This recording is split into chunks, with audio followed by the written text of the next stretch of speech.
اعوذ باللہ من الشیطان الرجیم، بسم اللہ الرحمن الرحیم۔ شروع اللہ کے نام سے جو بڑا مہربان نہایت رحم کرنے والا ہے۔ لاکھوں کروڑوں درود و سلام ہو کملی والے آقا محمد مصطفیٰ صلی اللہ علیہ وآلہ وسلم پر، جو خاتم النبیین ہیں، جو خاتم المرسلین ہیں۔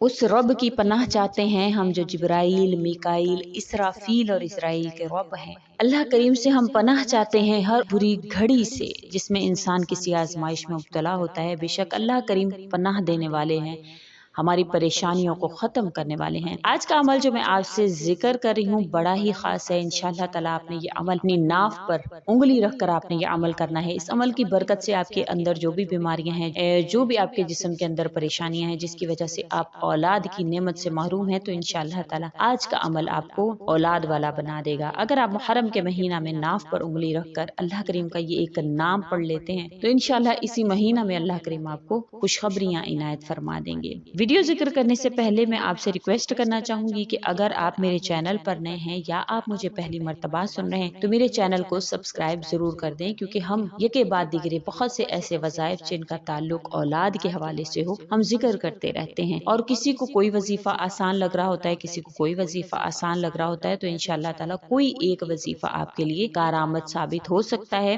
جو کہ انشاءاللہ آپ کو اولاد کی نعمت سے نواز سکتا ہے۔ کیونکہ بہت سے ایسے وظائف ہیں جن کے حوالے سے ہمیں بہت پازیٹیو کمنٹس موصول ہوتے ہیں، انہی میں سے ایک وظیفہ سورۃ الفاتحہ کے حوالے سے بھی ہے جو ہم پہلے ذکر کر چکے ہیں۔ اس میں ہمیں اللہ تعالیٰ کے بتائے ہوئے بہت سے ایسے وظائف جو کہ سورۃ الفاتحہ کی فضیلت کے حوالے سے ہیں، ہم نے وہ ذکر کیے ہیں۔ اگر آپ نے وہ نہیں دیکھے تو وہ بھی آپ ہمارے چینل سے دیکھ سکتے ہیں۔ اس کے علاوہ آج کا جو وظیفہ جو آپ نے ناف پر انگلی رکھ کر کرنا ہے انشاءاللہ تعالیٰ وہ میں آپ سے ذکر کروں گی، کیونکہ محرم الحرام کا مہینہ بڑا ہی خاص مہینہ ہے۔ اس میں اللہ کریم نے بڑی ہی کرم نوازیاں فرمائی ہیں۔ 40 کے قریب ایسے واقعات ہیں جو کہ محرم الحرام کے حوالے سے ذکر کیے جاتے ہیں۔ کہا جاتا ہے کہ محرم الحرام میں اللہ تعالیٰ نے اپنے عرش پر اپنی شان کے لائق استوا فرمایا تھا۔ پہلی جو رحمت جو بارش نازل ہوئی تھی وہ محرم کے مہینہ میں ہی نازل ہوئی تھی۔ اسی مہینہ میں اللہ تعالیٰ نے قلم، عرش، کرسی کو پیدا فرمایا۔ اس کے علاوہ اللہ تعالیٰ نے آسمان، زمین، سورج، چاند، ستارے بھی محرم کے مہینہ میں پیدا فرمائے۔ جنت بھی محرم میں پیدا کی گئی، پہاڑوں کو، سمندروں کو بھی اللہ تعالیٰ نے محرم میں پیدا فرمایا۔ سیدنا آدم علیہ الصلوۃ والسلام محرم میں پیدا ہوئے۔ سیدنا آدم علیہ الصلوۃ والسلام کی توبہ بھی محرم میں قبول ہوئی۔ سیدنا آدم علیہ الصلوۃ والسلام کو جنت میں داخل کیا گیا۔ سیدنا نوح علیہ الصلوۃ والسلام کشتی سے سلامتی کے ساتھ محرم کے مہینہ میں اترے تھے۔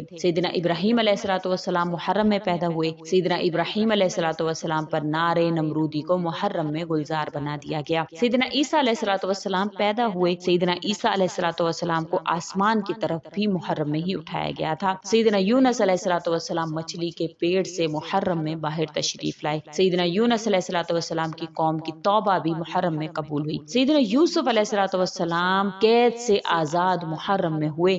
سیدنا یوسف علیہ الصلوۃ والسلام کنویں سے محرم میں باہر تشریف لائے۔ سیدنا موسیٰ علیہ الصلوۃ والسلام پیدا ہوئے۔ سیدنا موسیٰ علیہ الصلوۃ والسلام جادوگروں پر غالب آ گئے۔ سیدنا ایوب علیہ الصلوۃ والسلام نے مرض سے محرم میں ہی شفا پائی۔ سیدنا یعقوب علیہ الصلوۃ والسلام کی بینائی بھی محرم میں لوٹائی گئی۔ سیدنا ادریس علیہ الصلوۃ والسلام کو جنت کی طرف اٹھایا گیا۔ سیدنا سلیمان علیہ الصلوۃ والسلام کو بادشاہی بھی محرم میں ملی۔ سیدنا امام علیہ الصلوۃ والسلام نے مرتبہ شہادت پایا۔ بنی اسرائیل کے دریا کو پھاڑا گیا، فرعون اور اس کے لشکر کو غرق کر دیا گیا۔ عاشورہ کے دن یعنی 10 محرم کے دن اصحاب کہف جو ہیں وہ کروٹیں بدلتے ہیں۔ آسمان سے زمین پر سب سے پہلی بارش جو ہے وہ اسی مہینہ میں نازل ہوئی تھی۔ تو انشاءاللہ تعالیٰ آپ نے اس مہینہ کو غنیمت جانتے ہوئے آپ نے یہ عمل کرنا ہے، ناف پر انگلی کے حوالے سے ہے۔ انشاءاللہ تعالیٰ اگر آپ یہ عمل کر لیتے ہیں تو اللہ کریم آپ کو اولاد کی نعمت سے نواز دیتے ہیں۔ آپ نے بسم اللہ الرحمن الرحیم سمیت باوضو حالت میں آپ نے یہ وظیفہ شروع کرنا ہے۔ کس طرح سے کہ آپ نے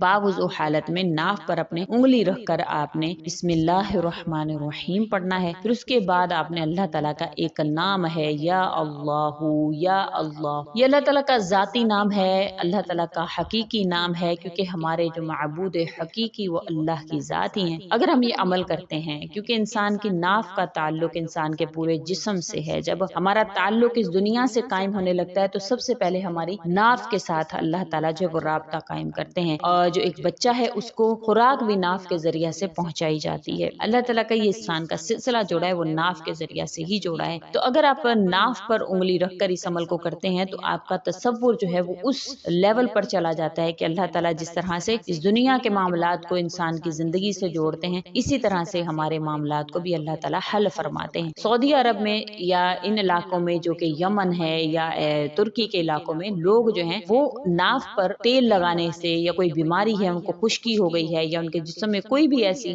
غیر متحرک چیز جو ہے وہ ان کے جسم میں نمایاں ہو رہی ہے، تو وہ لوگ سب سے پہلے جو ہے وہ ناف پر تیل لگا کر اپنی ان بیماریوں کو دور کرنے کی کوشش کرتے ہیں۔ پھر اس کے بعد جو ہے وہ ڈاکٹرز کے پاس جاتے ہیں۔ تو آپ نے آج کا جو عمل ہے وہ آپ نے اسی طرح سے کرنا ہے۔ آپ نے ناف پر انگلی رکھنی ہے اور اس کے علاوہ اگر آپ کے پاس سرسوں کا تیل ہے وہ آپ نے لگا لینا ہے، یا آپ کے پاس جو بھی تیل اویلیبل ہے وہ آپ نے لگا لینا ہے۔ آپ نے ناف پر وہ تیل لگا کر بسم اللہ الرحمن الرحیم پڑھتے جانا ہے، اور آپ نے یا اللہ یا اللہ یا اللہ یا اللہ آپ نے پڑھنا ہے۔ آپ نے تصور میں یہ سوچنا ہے کہ میرے اللہ اس کا تعلق جو ہے وہ میری پورے جسم کے ساتھ، کیونکہ پورے جسم کو آپ کے ناف کے ساتھ پورے جسم کا تعلق ہے، تو اللہ تعالیٰ میرے جسم میں جو بھی بیماریاں ہیں، جو بھی اللہ تعالیٰ پریشانیاں ہیں، میرے جو ہے ناف کے ذریعہ سے وہ بیماریاں وہ پریشانیاں نکال دیں۔ اور آپ نے یہ تصور بھی کرنا ہے کہ میری وہ بیماریاں وہ پریشانیاں جن کی وجہ سے مجھے اولاد نہیں مل رہی ہے وہ جسم سے میری نکل رہی ہیں۔ انشاءاللہ تعالیٰ اگر آپ یہ تصور کرتے ہیں تو اللہ تعالیٰ آپ کو ہر قسم کی بیماری سے محفوظ فرما لیں گے۔ اللہ تعالیٰ آپ کو آپ کی بیماریوں کو ختم فرما کر شفا یاب بنا دیں گے۔ یہاں تک کہا جاتا ہے کہ اگر کسی پر کوئی اثرات ہیں، جادو وغیرہ کے، آسیب وغیرہ کے اثرات ہیں، تو اللہ تعالیٰ وہ بھی اس عمل کی برکت سے ختم کر دیتے ہیں۔ کسی پر جادو چل گیا ہے جس کی وجہ سے ان کو اولاد نہیں ہو رہی، تو انشاءاللہ تعالیٰ شیطان بھی ان کے جسم سے نکل جاتا ہے۔ آسیب کے حوالے سے کہا جاتا ہے کہ اگر خدا نہ خواستہ بعض اوقات ایسے ہوتا ہے کہ کسی پر کوئی آسیب ہوتا ہے، جنات کے اثرات ہوتے ہیں یا کوئی اثر ہوتا ہے جس کی وجہ سے اولاد نہیں ہو رہی ہوتی ہے، تو اللہ تعالیٰ وہ اثر بھی ختم فرما دیتے ہیں۔ یہاں تک کہا جاتا ہے کہ وہ شیطان جل کر